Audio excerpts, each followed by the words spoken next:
Proyecto de ley se ha analizado nuevamente por la Comisión de Desarrollo Económico, debido a que la mayoría de parlamentarios recién conocen la propuesta.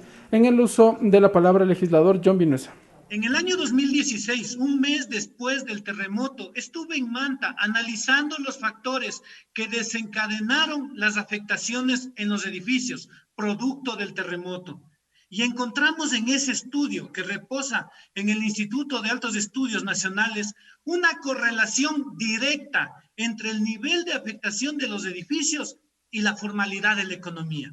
Mientras más formalidad tenían las empresas constructoras, menor fue el impacto del terremoto. No era la pobreza el factor de afectación de las edificaciones, ni siquiera la falta de normas técnicas, ni siquiera la calidad del suelo en el que se asentaban estas edificaciones. Fue la falta de controles, de fiscalización en obra civil privada, la falta de análisis entre quienes controlan las construcciones y el SRI.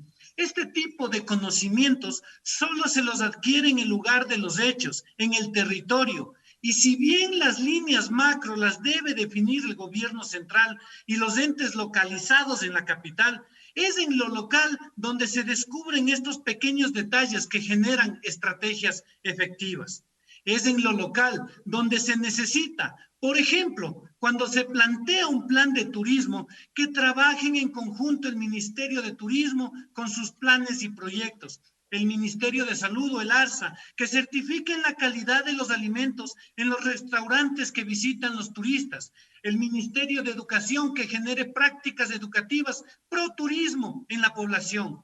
Este trabajo integrado es efectivo cuando se lo hace en cada provincia y poco efectivo cuando el único nodo de articulación está en la capital.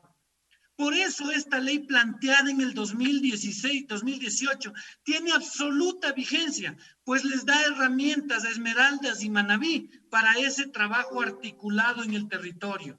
En el 2016, Manabí sufrió un devastador terremoto que afectó a Guayas, a Santa Elena, a Esmeraldas también, y cuyos efectos se agravaron con la caída de los precios de petróleo, crisis internacionales y finalmente con la pandemia. Sigue siendo necesaria la reactivación de la economía en estas provincias. Por lo tanto, sigue siendo pertinente, absolutamente pertinente, la aprobación de esta ley.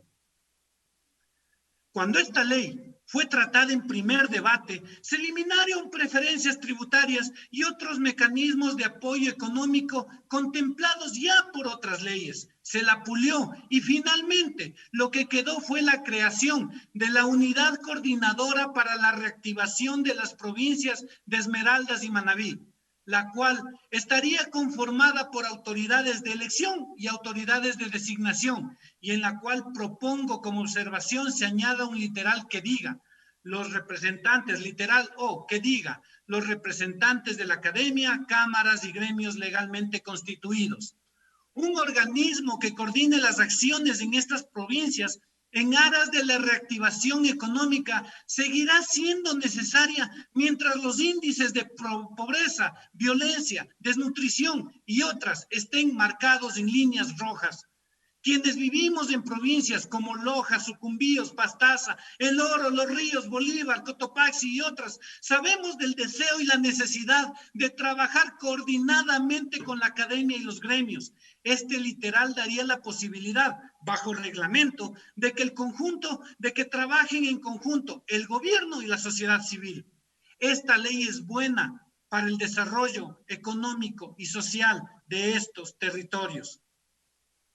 Pero ve aquí que si analizamos los índices de pobreza, desnutrición, escolaridad, violencia en el país, vemos que debido a factores principalmente debido a la pandemia del COVID-19, aunque no solo debido a ella, sino ya de manera sintomática, hay en otras provincias, entre ellas Chimborazo, que de manera crónica sufrimos esta situación. Violencia de género 51.9%, reducción de microempresas en el 2.43%, pobreza 66.5%, necesidades básicas insatisfechas, trabajo infantil 21%, analfabetismo 13.5%. Es por eso que propongo que se incluya una disposición general que esta maravillosa ley tenga un alcance nacional. Voy a dar lectura a la propuesta de una disposición general segunda.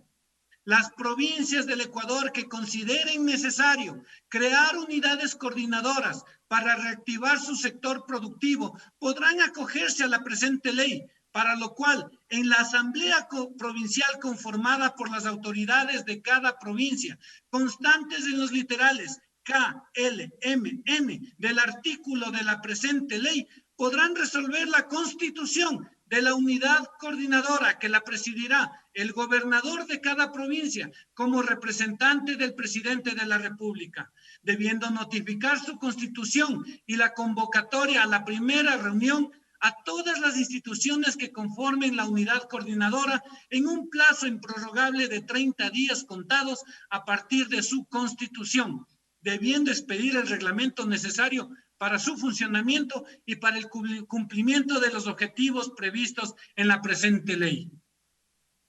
Las provincias de Esmeraldas y Manabí, si lo consideran pertinente, en cualquier momento podrán acogerse a esta disposición y constituir sus propias unidades coordinadoras provinciales bajo las normas contempladas en la presente ley, dejando insubsistente la unidad coordinadora biprovincial.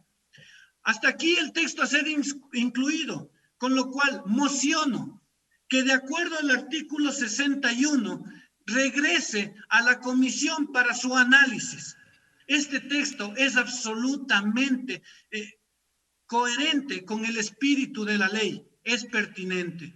Asambleístas del norte, de Carchi, de Imbabura, de Esmeraldas y Sucumbío, asambleístas de Tungurahua, Chimborazo y Bolívar, del sur, de Cañar y el Azuay, del oriente, de Pastaza y Napo, de la costa, de Esmeraldas, Manabí y Santa Elena, asambleístas de Los Ríos, de Loja y Zamora, asambleístas de la querida Galápagos. Ustedes saben la falta que nos hacen unidades coordinadoras provinciales. Ustedes saben la falta que nos hace poder dialogar, no solo en emergencias, sino de manera planificada y estructurada para la construcción de un modelo de desarrollo desde lo local. Ustedes saben cuánta falta nos hace construir un enlace entre la planificación coordinada del territorio y el gobierno nacional. Asambleístas de Pichincha y Guayas, es necesario que el país trabaje en un tipo de equidad que nazca con el desarrollo del pensamiento planificado en cada territorio. Esta ley y estas observaciones son el camino para construir un país con equidad territorial,